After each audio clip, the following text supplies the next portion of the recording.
إن الحمد لله نحمده ونستعينه ونستغفره ونعوذ بالله من شرور أنفسنا ومن سيئات أعمالنا من يهده الله فلا مضل له ومن يضلل فلا هادي له وأشهد أن لا إله إلا الله وحده لا شريك له وأشهد أن محمدا عبده ورسوله أما بعد أعوذ بالله من الشيطان الرجيم بسم الله الرحمن الرحيم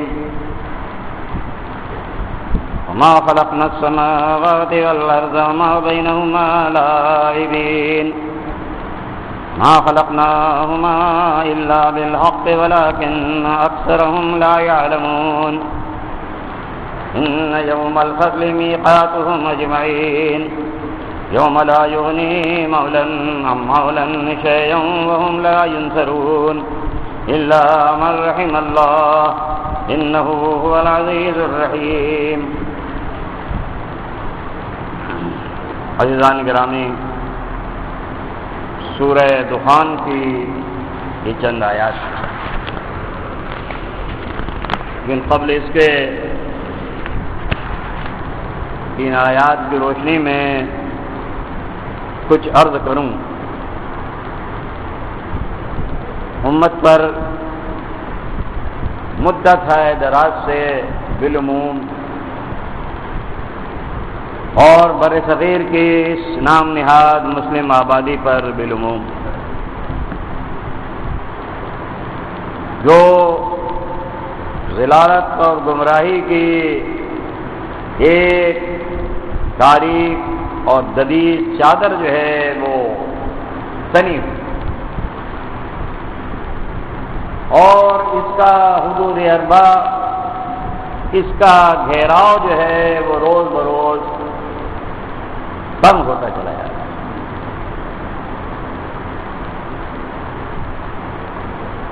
دین کی جو بنیادی حقیقتیں ہیں جو صرف اور صرف ترجمانی کے لیے کتاب اللہ اور سنت ربی علیہ السلام کے حوالے کی گئی، اس بنیاد سے ہٹ کر کے جس کا جو دل چاہتا ہے وہ کرتا ہے، اور صرف یہی نہیں کہ وہ کرتا ہے بلکہ صرف تماشا یہ ہے کہ اس کو دین کا اجر اور ثواب کا کام سمجھتا ہے. ان 12 مہینوں میں رب العالمین نے آسمانوں اور تخلیق سے ہی جن کا تعین کر دیا تھا، سال کے 12 مہینے. ان 12 مہینوں میں شاعری کوئی مہینہ ایسا ہو جو گمراہیوں، ضلالتوں، بدعات اور شرک کے نظر نہ ہو. اور انہی بدعات اور انہی گمراہیوں میں سے ایک جشن گمراہی جو ہے اس مہینے کے اندر قوم مناتی ہے. پورا میڈیا، نام نہاد علماء کا پورا گروہ، سیاسی شعبے بازوں کی ایک بہت بڑی ٹیم اسی شرک اور بدعات کے جشن میں شعبان کے حوالے سے جو ہے وہ شرکت کرتی ہے. اصلاح کی ابتدا سب سے پہلے اپنے گھر سے ہوتی ہے. اگر گھر کے اندر اندھیرا ہے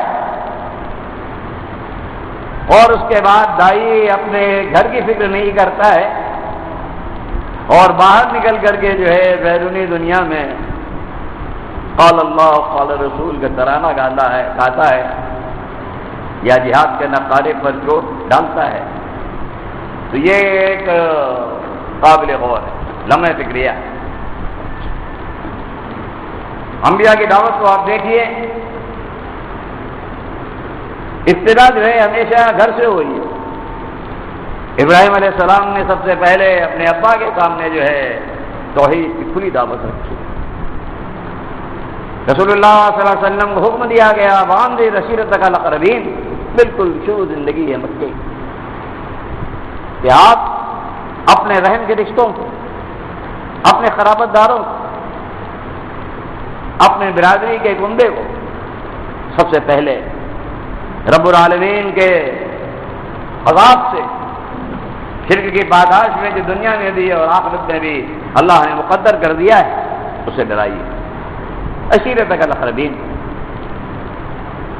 تو یہ ذہن میں رکھیے، یہ ہمارا گھر ہے جس کو ہم وطن کہتے ہیں، اور یہاں دن بدن جو ہے شرک اور بدعت کا ایک سیلاب ہر سال اس کو اہتمام کے ساتھ آتا ہے. اور انہی مہینوں میں سے ایک مہینہ جو ہے وہ شعبان کا مہینہ ہے. ابھی شعبان کے مہینے میں جو 15 شعبان کا روزہ اور 15 شعبان کی رات جو گزر چکی، قوم کا کیا حال ہے؟ قافلے در قافلے قبرستان روان ہے، ایک بدعت، ایک گمراہی، دین میں جس کی کوئی اصل نہیں، کوئی دلیل نہیں،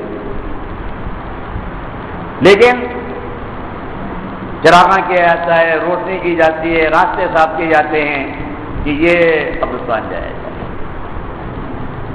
تو دین میں جس کی کوئی اصل نہ ہو، کوئی صحیح حدیث جو ہے اس کی دلالت پر موجود نہ ہو،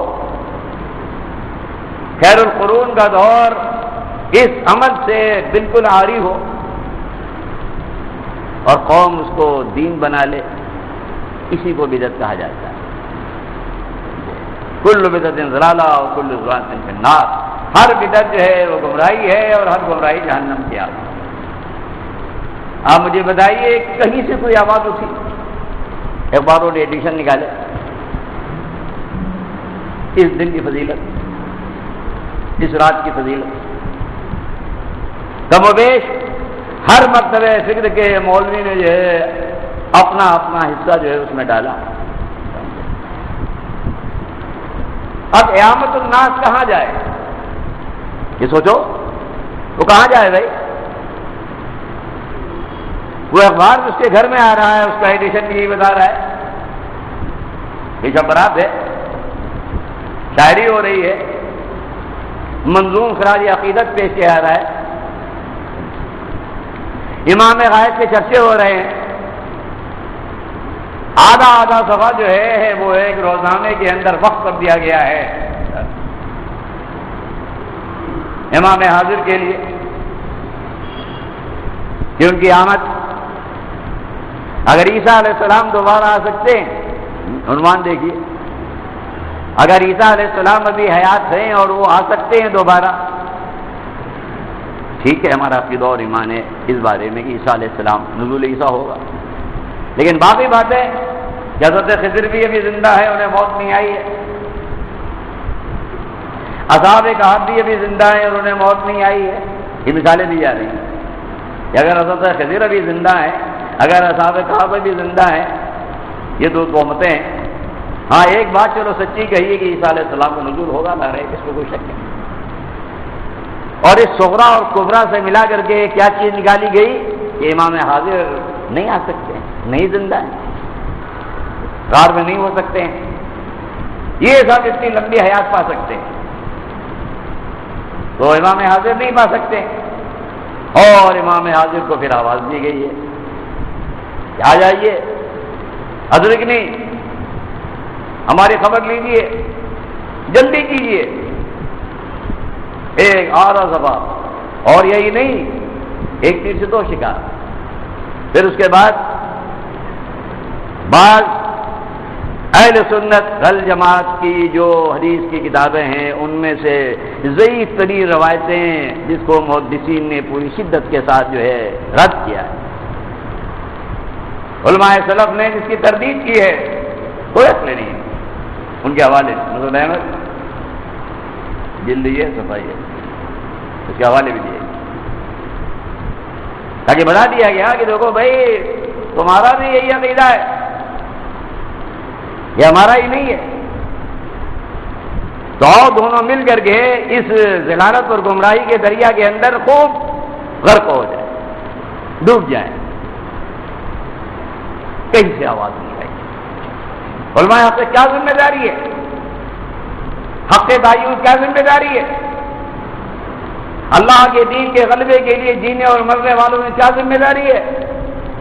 پہلی ذمہ داری یہی ہے کہ امت جس گمراہی میں, جس ضلالت میں, جس شرک میں, جس بدعت میں, جس فسق و فجور میں مبتلا ہے, پہلے اس کے خلاف آواز اٹھاؤ.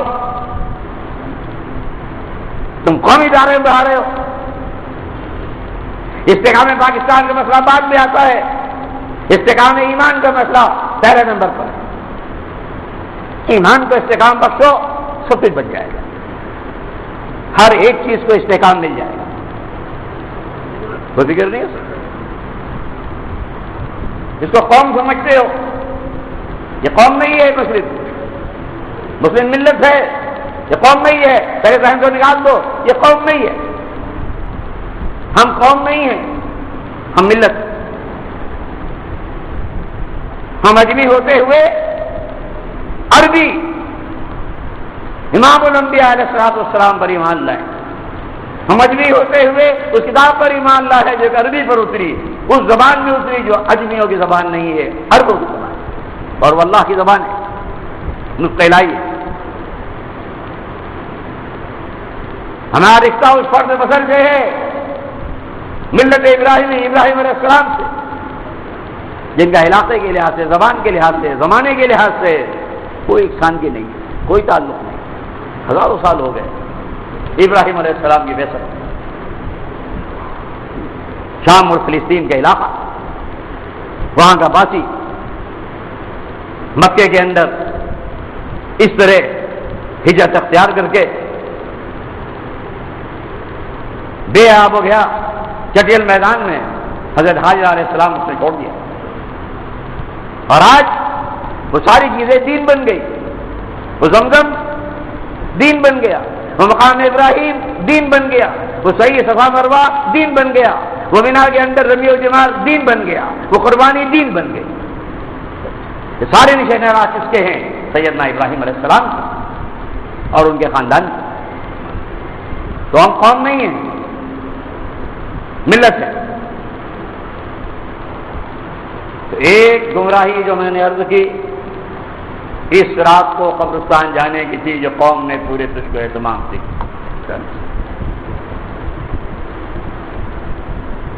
صفائی کر دو, روشنی کر دو. جب جماعت اسلامی کی بلدیہ تھی تو انہوں نے بھی باقاعدہ پانی کی سبیلیں لگائی تھی اس رات کہ بھائی لوگ آئیں گے, زائرین آئیں گے, قبرستان جائیں گے, ان کو کوئی دقت نہ ہو. سمجھے, سبیل حسینی ہے یہ, سبیل شفرات. فلاؤ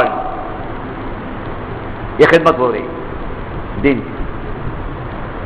ذمہ داری یہ تھی کہ علماء کی آوازیں فضاؤں میں پوچھتی کہ یہ گمراہی ہے, کوئی دلیل نہیں اس کی, قبرستان جانے. عام دنوں میں بغیر کسی تخصیص کے قبرستان جائیے, رخصت ہے, مصنون طریقہ ہے. کن تو نہایتکم عن زیارت القبور فزورھا, شروع میں شرک کے خطرے سے میں نے تم کو قبرستان کی زیارت سے منع کر دیا تھا. رسول صاحب فرماتے ہیں فزورھا, اب جائے. کس لیے؟ لأنها تذكر الآخرة, تاکہ آخرت یاد ہے, اپنی موت یاد ہے, دنیا کی بے ثباتی یاد ہے, اور ان کے لیے استغفار کرو, وہ مصنون دعا پڑھو جو میں نے بتائی. لیکن اس کے لیے وہ خاص خبر نہیں چاہیے, روزہ نہیں چاہیے اس کے لیے, عام قبرستان.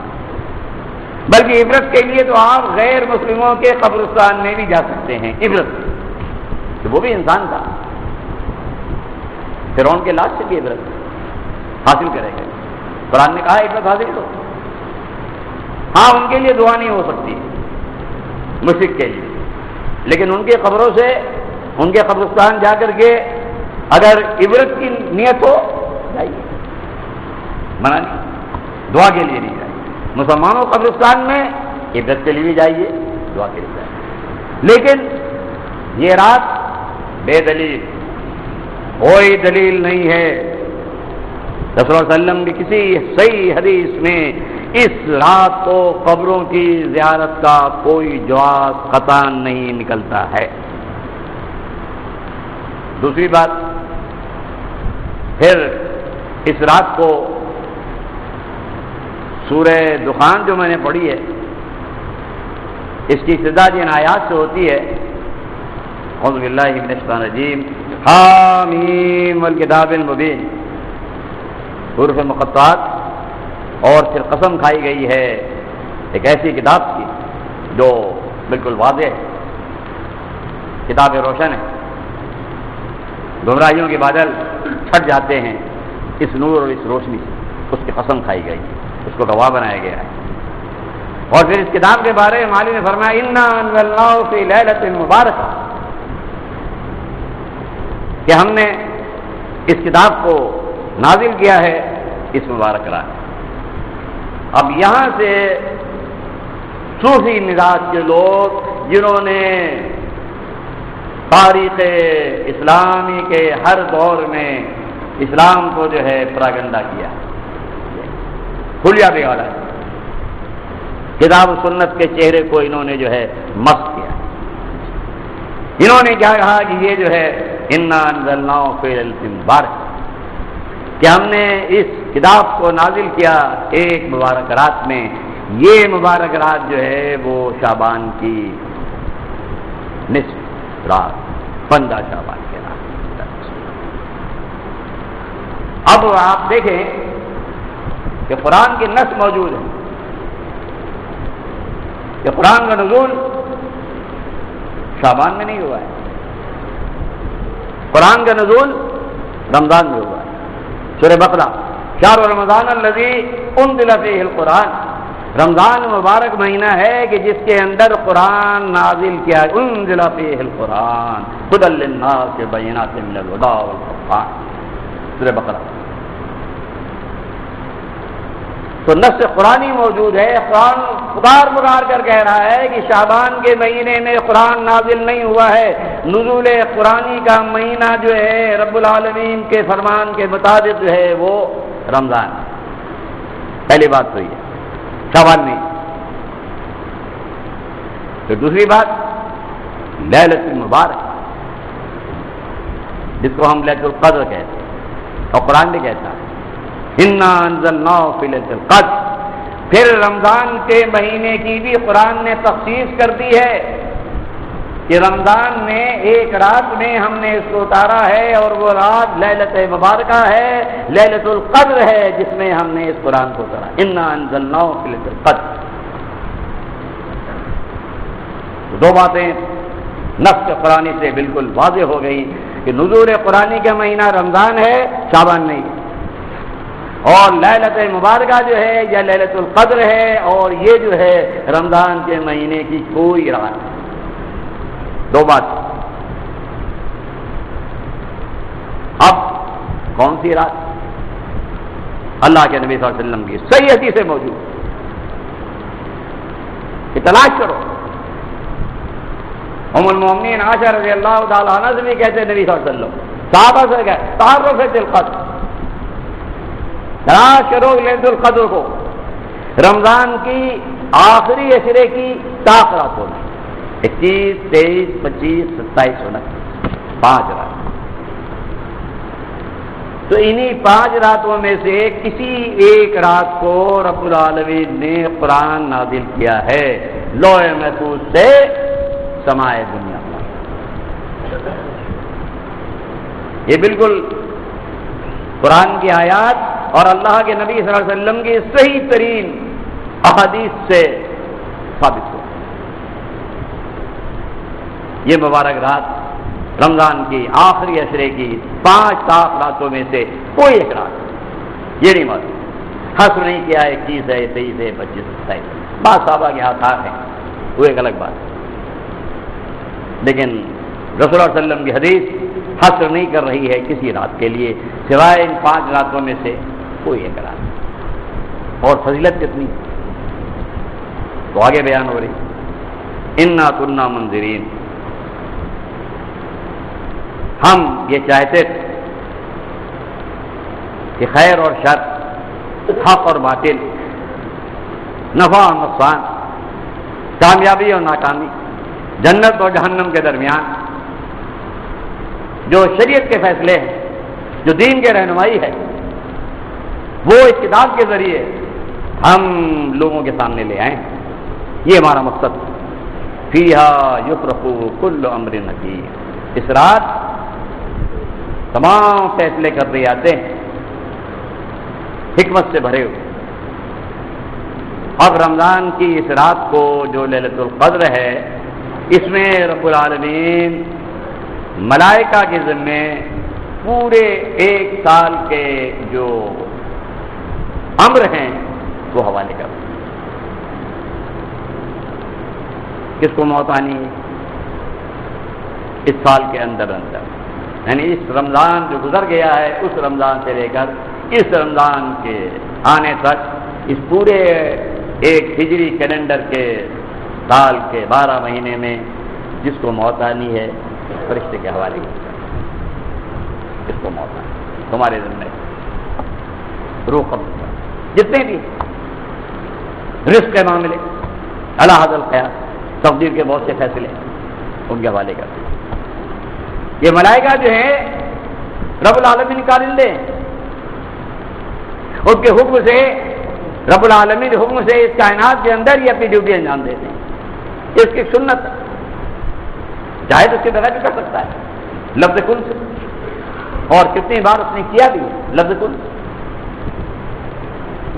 یہ بات نہیں ہے کہ فرشتوں کے بغیر وہ نہیں کر سکتا ہے، نہیں، کوئی تقادر ہے، کن فیکون، بس آرڈر دیتا ہو جاتا ہے۔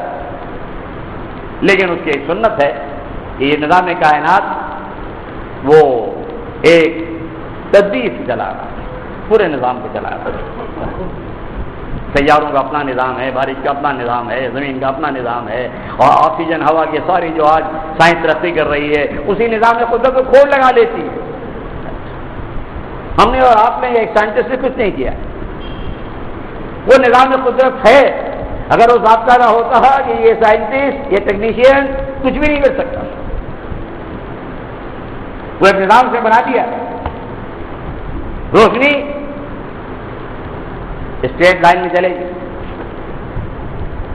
اسٹریٹ لائن، یہ نظام سے بنا دیا۔ اسے کہا جاتا ہے ریکٹیلین پروپگیشن آف لائٹ، روشنی کا خط مستقیم میں چلنا، یہ اس نے نظام بنا دیا۔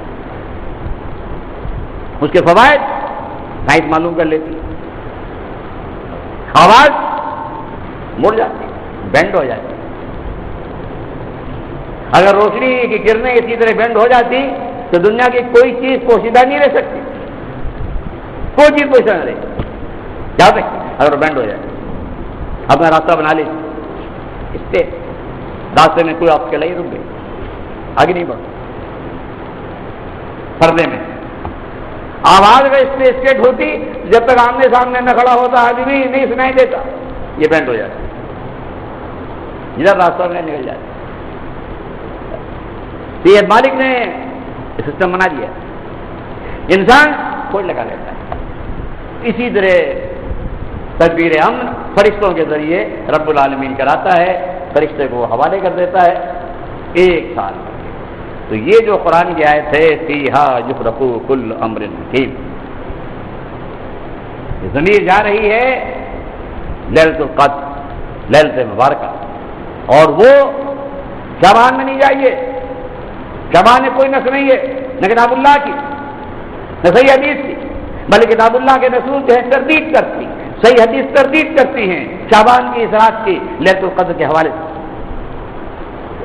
لیکن آپ دیکھیں ہمارے مفسرین، ہمارے اخبار نویس، اور ٹی وی پر بھی شاید ایسا ہوتا ہو کہ وہ اسی آیت کے ذیل میں سورہ دخان کی 15 شعبان کی رات کو منتخب کرتے، تو یہ گمراہی کا راستہ دکھا رہے ہیں۔ یہ رات رمضان کے مہینے کی لیلۃ القدر کی راتوں میں سے، لیلۃ القدر کی میں سے کوئی ایک لیل، امر من عندنا، اور اب فرماتا ہے یہ ہمارا حکم ہے، فیصلہ ہم کرتے ہیں، کل اختیار ہے ہم کسی نے رائے نہیں دیتے کہ انبیاء کی نصیب دکھاتے ہو، فرشتوں کا جرور جمع کرتے ہو، معاذ اللہ ثم معاذ اللہ، اور اس کے بعد ان کے مشورے سے میں کام کرتا ہوں، استغفر اللہ، نہیں، امرا من عندنا، یہ جو کچھ بھی تقسیم کار کرنا ہوتا ہے فرشتوں کو مالک فرماتا ہے ہم کرتے ہیں حکمت کے ساتھ، اور یہ ہمارا حکم ہے، ہمارا آرڈر نافذ ہو کر رہتا ہے، کوئی بدلنے والا نہیں۔ جس کی موت کا فیصلہ ہم نے دے دیا ہے کہ اس 12 مہینے کے اندر اندر اگلی رمضان سے پہلے پہلے فلاں مہینے کی فلاں تاریخ کو فلاں سیکنڈ اور منٹ میں موت اس کی آ جائے گی، آ جاتی، کوئی چینج نہیں کرتا، کوئی تبدیل کرنے والا ہے، امرا من عندنا، ہماری طرف سے ہمارا فیصلہ، انا کنا مرسلین، اور انبیاء بھی ہم بھیجنے والے ہیں تاکہ ان کے سامنے پیغام ہدایت آ جائے، رب العالمین کیا راستہ ان پر جو ہے کھول دیا جائے۔ اور انبیاء کا آنا کیا ہے؟ رحمت من ربک، یہ تیرے رب کی طرف سے ستا فراہم، انسانیت گمراہی سے نکل نہیں سکتی جب تک اس کے سامنے انبیاء کی صحیح تعلیمات نہیں۔ مکہ شرک میں ڈوبا ہوا تھا، اہل کتاب معدود چند رہ گئے تھے جو صحیح دین پہ، تاکہ اندھیرا ہی اندھیرا اس پوری کائنات میں۔ محمد عربی صلی اللہ علیہ وسلم کا رب العالمین نے انتخاب کیا، سراج منیرہ بنا کر اس کو بھیجا، روشنی دینے والا اس کائنات کے عقیدے عمل، انہ هو السمیع العلیم، یقیناً وہ جو ہے سننے والا ہے، جاننے والا ہے، اسی کی صفت، کہیں سے پکارو سنتا ہے، علیم ہر چیز سے باخبر ہے۔ یہ سماعت اور یہ علم ما فوق الاسباب صرف رب العالمین کا ہی خاصہ ہے، کائنات کے اندر کوئی ذات بھی ما فوق الاسباب سننے پر قادر نہیں اور ما فوق الاسباب جاننے پر قادر نہیں، کوئی بھی، انبیاء کا وہی آ جائے گی بتا دیا جائے گا، وہی نہیں آئے گی نبی کچھ نہیں معلوم، یہ کیا ہے؟ تو میاں عزیزوں میرے بھائیوں، 15 شعبان کی جو رات ہے اس سورہ دخان کی آیت کے حوالے سے انتباہ نہیں ہوتا ہے۔ یہ رات نزول قرآنی کی رات ہے، وہ مہینہ قرآن کی نص کے لحاظ سے رمضان کا مہینہ ہے، اور قرآن کی نص کے لحاظ سے وہ رمضان کی ایک رات میں سے کوئی رات جس کو قرآن نے کہا ہے 1000 مہینوں کی راتوں سے بہتر ہے، خیر من الف شہر تنزل الملائکۃ والروح، جبریل بھی آتے ہیں، فرشتے بھی اترتے ہیں، باذن ربہم من کل یوم، اب آ جائیے دن کے روزے، دن کے روزے کی بھی کسی صحیح حدیث میں کوئی دلیل نہیں ہے کہ 15 شعبان کو روزہ رکھا جائے۔ ہاں اس سے انکار نہیں کہ اللہ کے نبی صلی اللہ علیہ وسلم شعبان کے مہینے میں کثرت سے روزہ رکھتے، لیکن 15 شعبان کی تفصیل کس سے حدیث ثابت؟ کوئی روایتیں اگر ملتی بھی ہیں تو ساری کی ساری ضعیف، اور ابن تیمیہ رحمۃ اللہ علیہ بحث کرتے ہوئے انہی روایات جو 15 شعبان کے روز سے متعلق یا رات کی ان تمام بدعات سے متعلق، وہ کہتے ہیں کہ جب تک ضعیف روایات کو قبول کرنے کے لیے دین کی کوئی اصولی نص موجود نہ ہو تو ضعیف روایات جو ہے قبول نہیں کی جا سکتی ہیں۔ یہ کلیہ بیان کیا ہے کہ کوئی شرعی دلیل چاہیے، کوئی نص چاہیے وہ موجود ہو تو اس کے بعد پھر ضعیف حدیث میں اس کو تفریق پہنچا دے. اور اگر کوئی نص اصولی طور سے موجود نہیں ہے تو ضعیف روایات کوئی ہے. اور یہ کلیہ اور قانون ابن تیمیہ رحمۃ اللہ علیہ بیان کرنے کے بعد کہتے ہیں کہ 15 شعبان سے متعلق جو کچھ بھی ہے ضعیف روایات کے حال وہ اسی کسوٹی میں پورا اترتا ہے. کوئی صحیح دلیل اصولی طور سے ہمارے پاس موجود نہیں ہے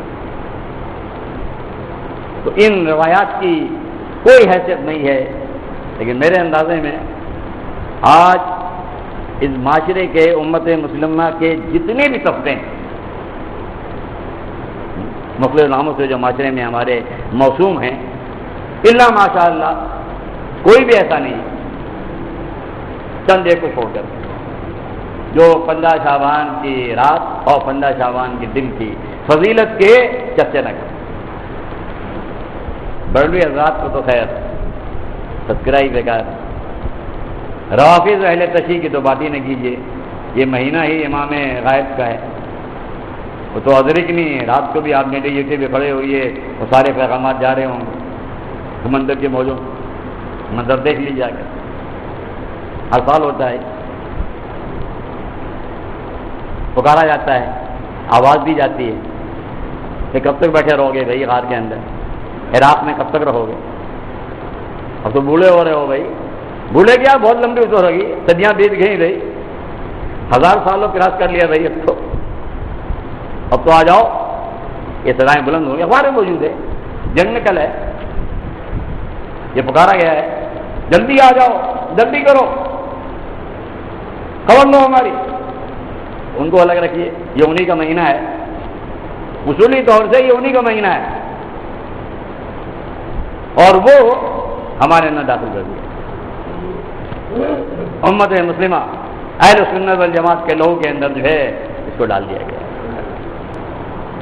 اب کچھ ہی بچتے ہیں جنہوں نے ایک صحیح کتاب و سنت کے فہم کے مطابق عقیدہ قائم کر دیا. لیکن جو بچتے ہیں وہ خاموش ہے, وہ سیاسی دلدل میں دھسے ہوئے ہیں. قوم پرستوں کے ساتھ ان کے تعلقات ہیں, مریضوں کے ساتھ ان کے تعلقات, مشرکوں کے ساتھ ان کے تعلقات, ملک مشرکان عقیدے کی لیڈرشپ ان کی لیڈرشپ. تو میرے بھائیو یہ کوئی شکوہ نہیں ہے, یہ غصے کا اظہار نہیں ہے, یہ فرسٹریشن نہیں ہے, یہ حقیقت اور سچائی ہے کہ امت ایک تو کچھ کرتی نہیں ہے. پہلی بات تو یہ کچھ کرتی نہیں, اور یہ بیچاری ہی مصیبت کی ماری جو کرتی بھی ہے عبادات قیام اللیل کے حوالے سے, روزے کے حوالے سے, خیرات و صدقے کے حوالے سے, قبرستان کی زیارت کے حوالے سے, یہ فی نفسی ساری کی ساری جو ہیں عبادات کے انداز وہ بھی گمراہی کی نظر ہو گئی. اور راتوں میں جاگے گی جن راتوں کا جاگنا حدیث سے ثابت نہیں ہے, اور اس کے بعد پھر گمراہی خرید کر کے آنکھ خریدے.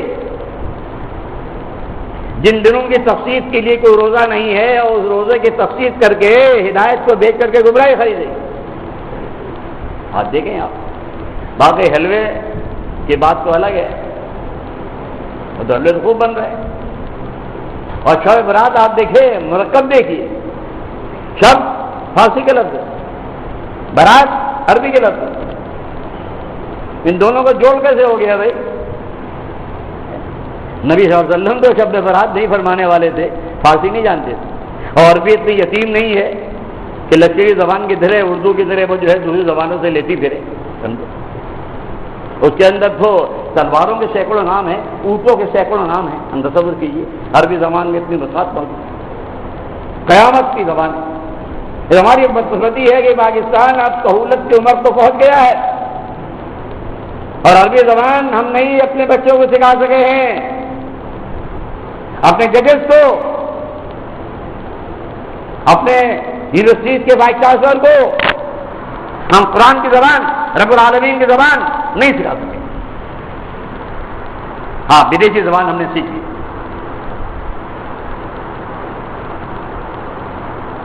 عرض کر دیا کہ یہ یتیمی کا عالم ہے ہمارا، اس لیے علماء حق کی یہ ذمہ داری ہے کہ صحیح دین تو پیش کرو پہلے. یہ انقلاب الانقلاب کے نعرے لگاتے ہو، کہاں جائے گا انقلاب؟ پٹی سے اتر گئی یہ قوم، یہ امت جو پاکستانی ہے بالخصوص. ٹھوس کام کرو. یہ نعرے بازی کا دین نہیں ہے. یہ جذبات کو برانگیزا کر کے اور اس کے بعد جو ہے سرحد سے پار کر کے اور کشمیر کی وادیوں میں بھیج کر کے قومیت کی جنگ لڑا کر کے حرام موت مروا دینا اس کو، ایسا نہیں. دین پیش کرو پہلے.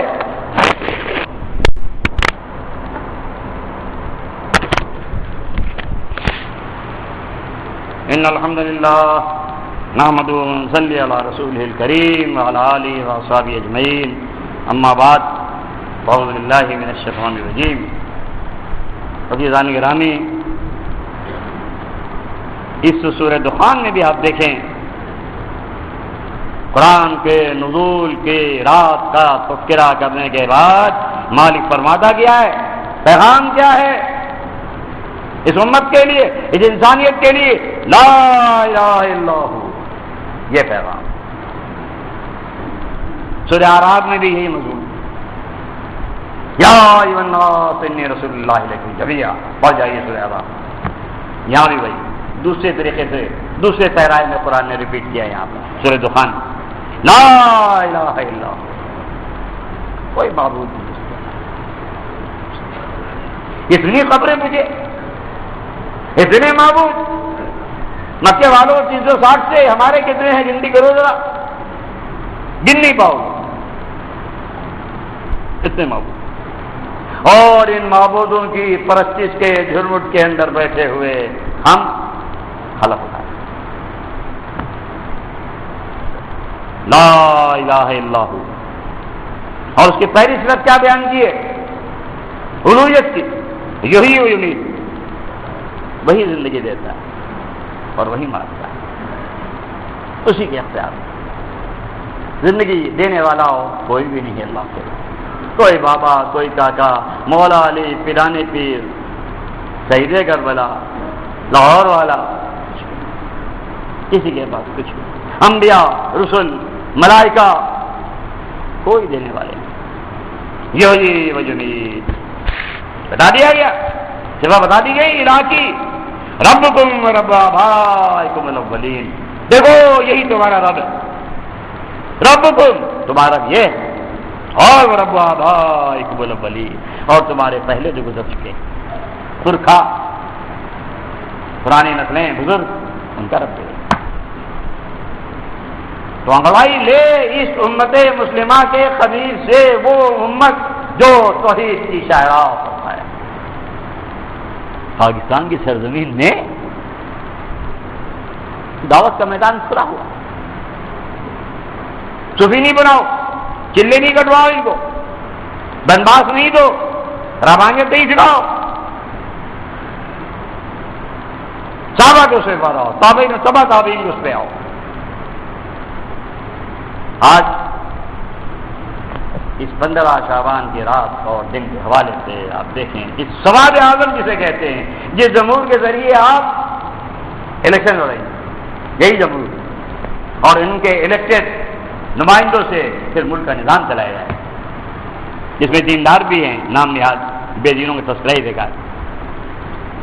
یہی جمہور کیسا ہے دیکھ لو. میڈیا، کوئی میڈیا کا چینل مجھے نہیں معلوم، میں تو گزرتا نہیں قریب سے، لیکن کوئی میڈیا کے چینل شاید ایسا نہیں ہوگا جو 15 شعبان کی ساروں لوایات دن اور رات کے حوالے سے نشر کر رہا.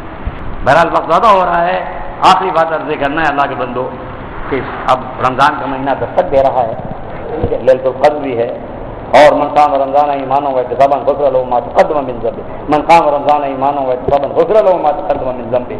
جو رات کو روزہ، دن کو روزہ رکھے، رات کو قیام کرے، اس کے ماضی کے سارے گناہ جو ہے رب العالمین معاف کر دے گا. ایمان کے ساتھ احتساب کے ساتھ اگر ہے وہ مہینہ آ رہا ہے، اس سے اللہ سے میں بھی توفیق مانگتا ہوں اور آپ کے لیے بھی اللہ سے توفیق مانگتا ہوں. آپ بھی توفیق مانگیے میرے لیے کہ ہمیں صحیح معنوں میں جو ہے رمضان کے برتنوں سے فیض اٹھانے کی توفیق دے، اور ان شرک اور بدعت سے ہمیں بھی بچائے، اور اس قوم کو مالک، یہ بڑی مظلوم قوم ہے مالک، اس کو بھی ان گمراہیوں سے بچا کر کے کتاب و سنت کی سہرا پر لے آئے. باقی رب العالمین. السلام علیکم.